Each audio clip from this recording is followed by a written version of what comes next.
Good afternoon प्यारे बच्चों। मैं आपका सर रोहन कुमार आज फिर आपके लिए एक नई क्लास लेकर आया हूं।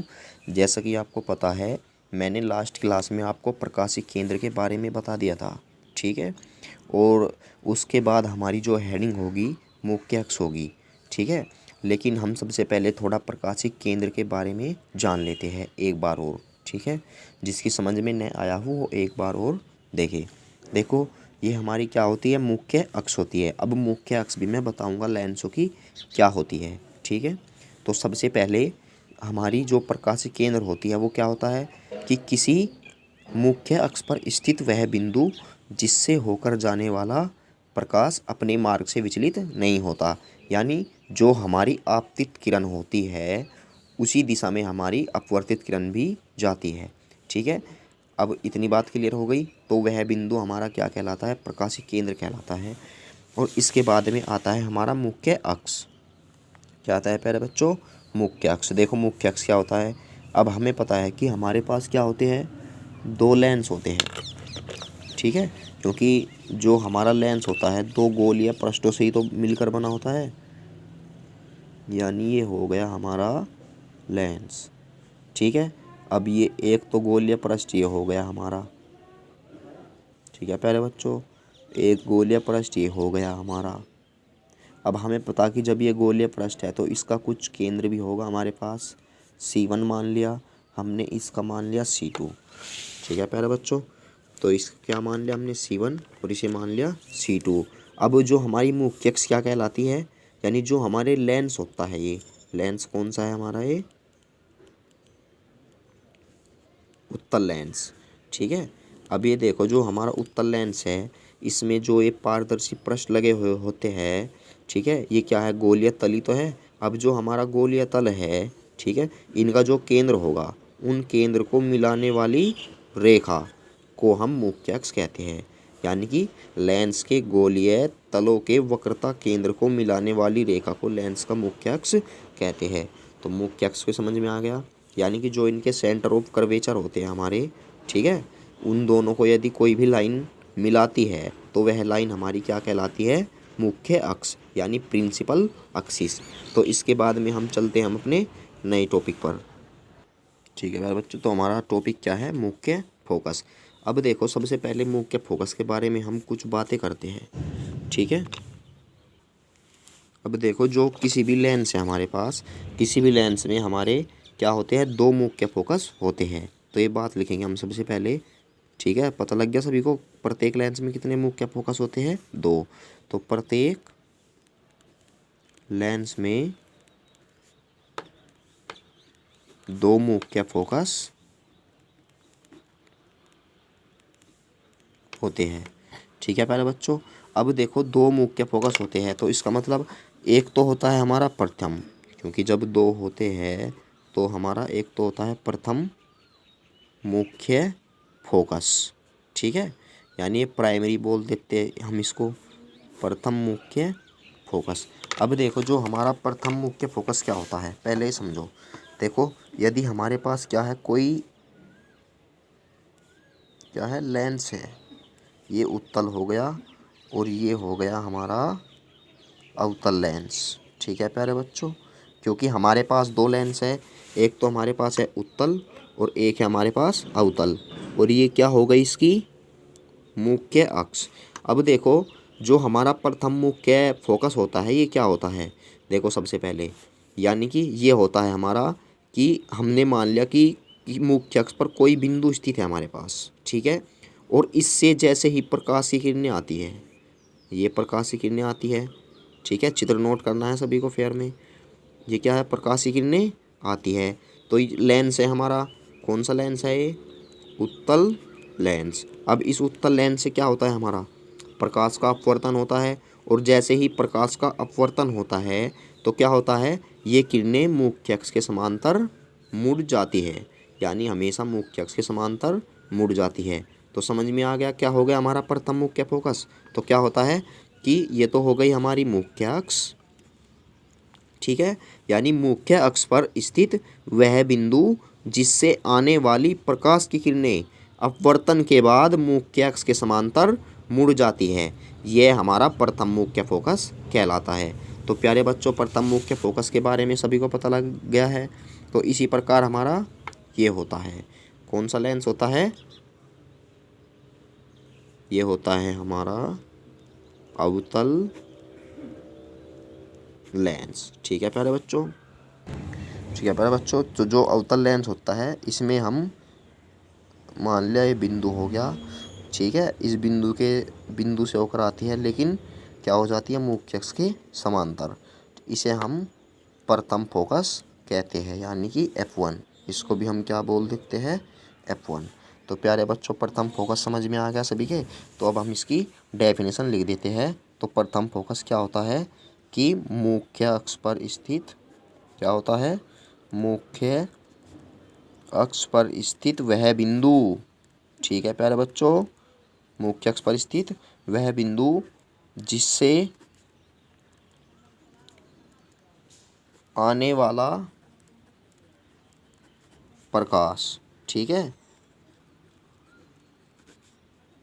अपवर्तन के बाद मुख्य अक्ष के समांतर हो जाता है। ठीक है प्यारे बच्चों, समझ में आ गया सभी के। तो प्रथम मुख्य फोकस क्या होता है कि मुख्य अक्ष पर स्थित वह बिंदु जिससे आने वाला प्रकाश मुख्य अक्ष के समांतर हो जाता है, वह बिंदु हमारा प्रथम मुख्य फोकस कहलाता है। और इसके बाद में आता है हमारा द्वितीय मुख्य फोकस। देखो, द्वितीय मुख्य फोकस क्या होता है कि यदि कोई प्रकाश की किरण मुख्य अक्ष के समांतर आती है और समांतर आने के बाद वो मुख्य अक्ष के जिस बिंदु से होकर जाती है, वह बिंदु हमारा क्या कहलाता है, द्वितीय मुख्य फोकस। ठीक है, इतनी बात। तो प्यारे बच्चों, नेक्स्ट क्या है हमारा, द्वितीय मुख्य फोकस। ठीक है, अब देखो द्वितीय मुख्य फोकस क्या होता है, यानी ये हमारे पास क्या है, लेंस है। ये तो उत्तल लेंस हो गया और ये हमारे पास हो गया अवतल लेंस। ये हो गई हमारी मुख्य अक्ष, ये हो गई हमारी मुख्य अक्ष। ठीक है, यानी द्वितीय मुख्य फोकस होता है कि जब प्रकाश की किरणें मुख्य अक्ष के समांतर आती है और वे मुख्य अक्ष के जिस बिंदु से होकर जाती है, वही बिंदु हमारा क्या कहलाता है, द्वितीय मुख्य फोकस। ठीक है, यानी ये क्या आती है, इसके समांतर आती है और समांतर आने के बाद क्या होती है, ये किरणों को फैलाता है, लेकिन हमें क्या होता है, ये यदि हम इन्हें पीछे की तरफ बढ़ाए एक बिंदु से होकर जाती हुई प्रतीत होती है। ठीक है, यानी क्या होता है, ये एक बिंदु से जाती हुई प्रतीत होती है। तो हमें इसे हम द्वितीय मुख्य फोकस कहते हैं। तो द्वितीय मुख्य फोकस पता लग गया क्या होता है, यदि प्रकाश की किरणें मुख्य अक्ष के समांतर आती है और अपवर्तन के बाद जिस बिंदु से होकर जाती है, ये हमें क्या कहलाता है, द्वितीय मुख्य फोकस कहलाता है। तो इसको हम अब लिख दें। ठीक है, यानी कि क्या होता है कि मुख्य अक्ष पर स्थित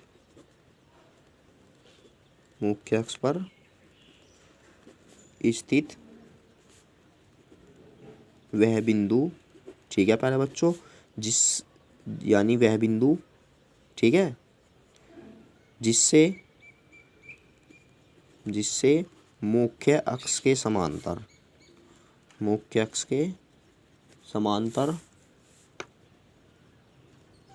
आने वाली प्रकाश की किरणें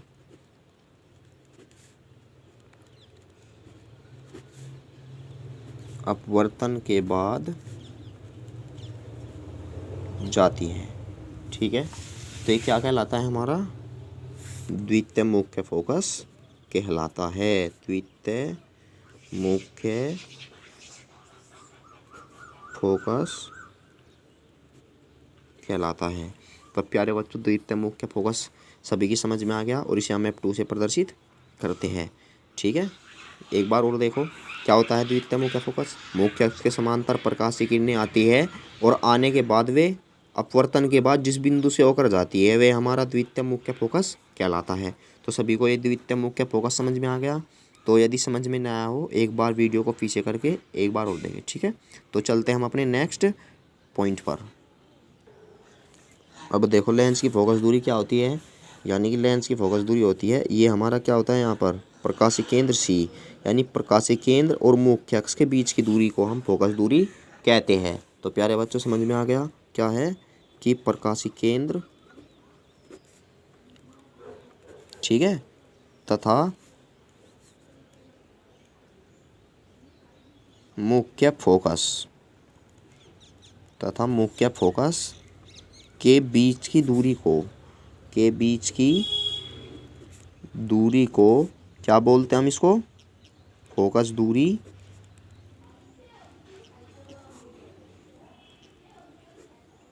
कहते हैं।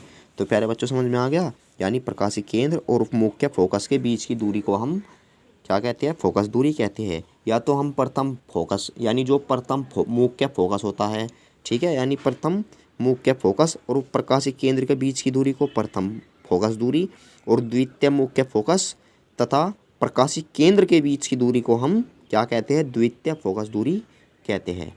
ठीक है, अब इससे कोई रिलेशन नहीं है कि इनकी डेफिनेशन लिखनी है या नहीं, क्योंकि जो एग्जाम में आती है डायरेक्ट फोकस दूरी की डेफिनेशन आती है, तो हम इसमें प्रथम और द्वितीय न लेकर क्या लेते हैं? हम सीधा मुख्य फोकस ही लेते हैं। और इसे हम कहीं से प्रदर्शित करते हैं? इसे एफ से प्रदर्शित करते हैं।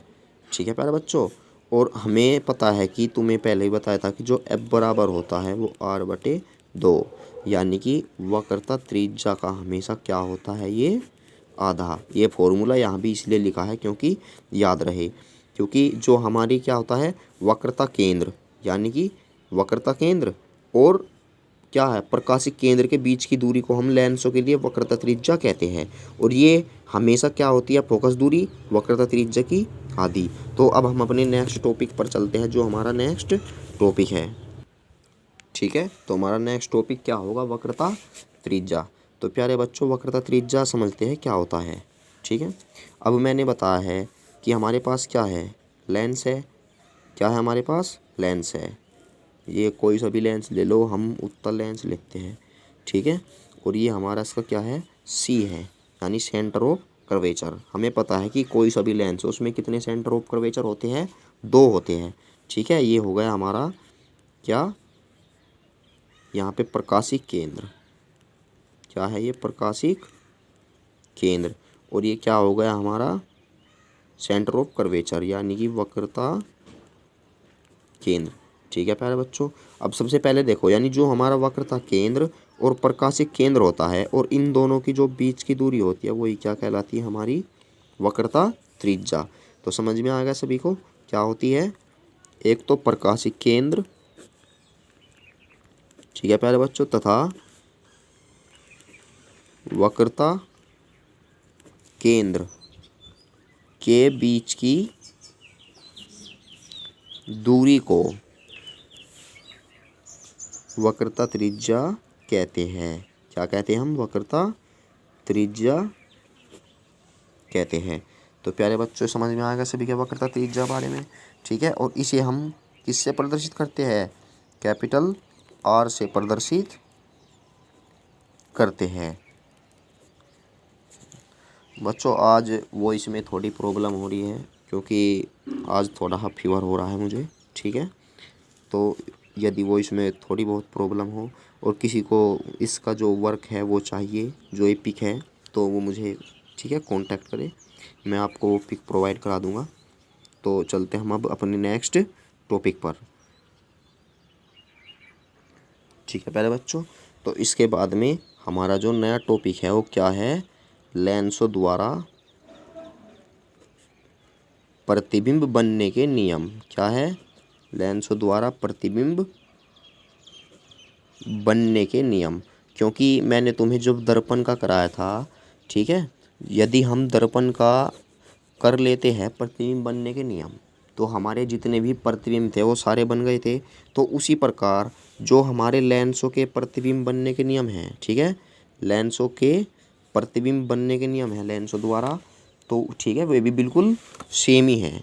तो लेंसों द्वारा प्रतिबिंब बनने के नियम, ठीक है प्यारे बच्चों, यदि हम इस नियम को याद कर लेते हैं तो हमें जो डायग्राम बनाने को आता है उसमें कोई भी प्रॉब्लम नहीं होती।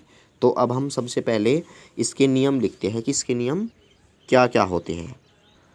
ठीक है प्यारे बच्चों, तो सबसे पहले एक बात तो ये ध्यान रखने की है कि जब भी हम प्रतिबिंब बनाते हैं तो हमेशा 2 प्रकाश किरणों का होना आवश्यक है। तो सबसे पहली बात तो मैं यही लिख देता हूँ कि लेंसों द्वारा प्रतिबिंब बनाने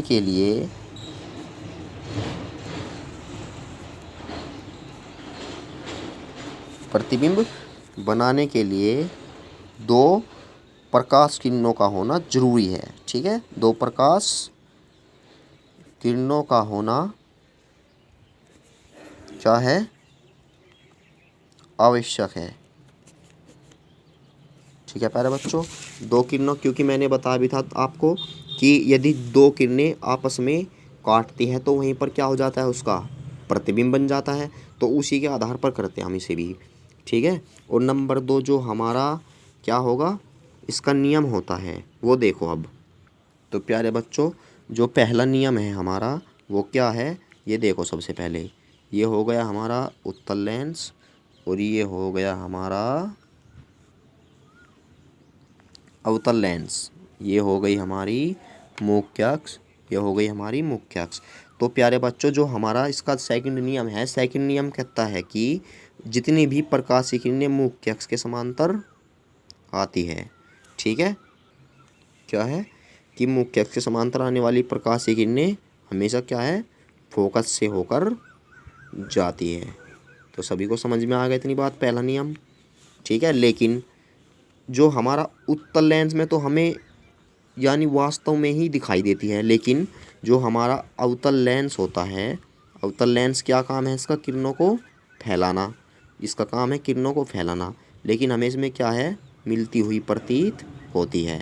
तो पहला नियम समझ में आ गया सभी के कि मुख्य अक्ष के समांतर आने वाली प्रकाशीय किरणें फोकस से होकर जाती है या मुख्य फोकस से होकर जाती है। तो प्यारे बच्चों, समझ में आ गए सभी के। तो अब हम ये नियम लिख रहे हैं क्योंकि ये बहुत ही महत्वपूर्ण नियम है, इन्हीं से हम डायग्राम बनाते हैं। तो क्या है कि मुख्य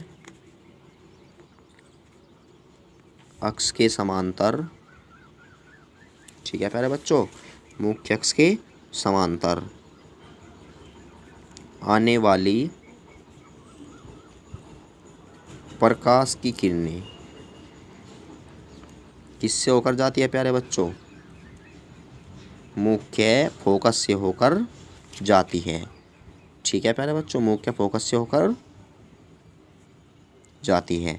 तो एक नियम समझ में आएगा सभी को। अब हम चलते अपने नेक्स्ट नियम पर। तो हमारा तीसरा नियम क्या है प्यारे बच्चों, देखो, यानी कि तीसरा नियम है हमारा, ये हो गया हमारा क्या, उत्तल लेंस। कौन सा लेंस है हमारा, ये उत्तल लेंस। और ये हो गया हमारा अवतल लेंस। ठीक है, क्या हो गया हमारा, अवतल लेंस। अब देखो क्या है, ये है हमारी मुख्य अक्ष। पहले डायग्राम बनाते हैं उसके बाद कुछ बताते हैं। अब जो दूसरा नियम, तीसरा नियम कहता है, तीसरा नियम क्या कहता है कि मुख्य, जो हमारा मुख्य फोकस होता है, यानी मुख्य फोकस से जाने वाली प्रकाश की जितनी भी किरणें हैं, ठीक है, वे अपवर्तन के बाद मुख्य अक्ष के समांतर मुड़ जाती है। यानी मुख्य फोकस से जाने वाली जितनी भी प्रकाशीय किरणें होती है वे अपवर्तन के बाद मुख्य अक्ष के समांतर हो जाती है। तो प्यारे बच्चों, सभी की समझ में आ गई इतनी बात।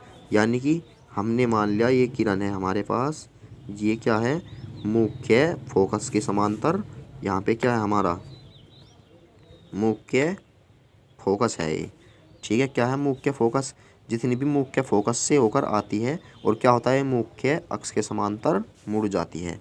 तो प्यारे बच्चों, सभी को समझ में आ गया क्या था हमारा थर्ड पॉइंट इसका। ठीक है, तो अब हम इसको लिखते हैं। तो क्या लिखेंगे हम कि मुख्य फोकस से आने वाली प्रकाश की किरणें, ठीक है प्यारे बच्चों, किसके बाद, अपवर्तन के बाद किससे होकर जाती है, मुख्य अक्ष के समांतर मुड़ जाती है। तो प्यारे बच्चों, समझ में आ गया। यानी कि जो भी किरण मुख्य फोकस से होकर आती है वे क्या होती है, मुख्य के समांतर मुड़ जाती है। तो इसके बाद हमारा एक पॉइंट और रह गया है, वो है हमारा फोर्थ पॉइंट। तो फोर्थ पॉइंट क्या है हमारा, ये हो गए हमारे लेंस। ठीक है प्यारे बच्चों, ये हो गया हमारा दूसरा लेंस, ये हो गई हमारी मुख्य अक्ष, ये भी हो गई हमारी मुख्य अक्ष, और ये क्या होता है हमारा सी, यानी कि इसको बोलते हैं हम प्रकाशिक केंद्र। तो प्यारे बच्चों डायग्राम में तो किसी को डाउट नहीं है। अब देखो जो हमारा फोर्थ नियम कहता है, वो कहता है कि जितनी भी प्रकाशीय किरण प्रकाशिक केंद्र से जाती है वे क्या है, अपवर्तन के बाद अपने मार्ग से विचलित नहीं होती, यानी कि क्या है, सीधे निकल जाती है, यानी क्या है, सीधे निकल जाती है। तो प्यारे बच्चों समझ में आ गया तीसरा फोर्थ नियम क्या है। तो क्या है कि प्रकाशिक केंद्र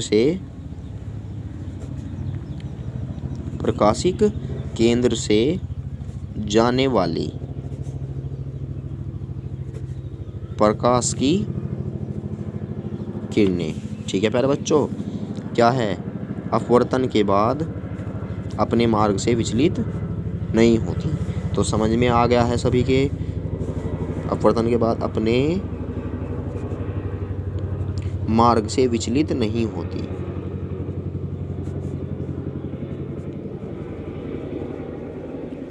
ठीक है प्यारे बच्चों, तो ये बताओ नियम सभी के समझ में आ गया है। तो इसके बाद चलते हैं हम अपने डायग्राम की तरफ को। ठीक है प्यारे बच्चों, तो सबसे पहले हम अपना जो टॉपिक है वो क्लियर करते हैं कि यदि वस्तु वहाँ रखी हो तो वहाँ रखी हो, कहाँ पर बनेगा। ठीक है, तो सबसे पहले है, ये भी इम्पोर्टेंट हमारे, क्या है टॉपिक, लेंसों द्वारा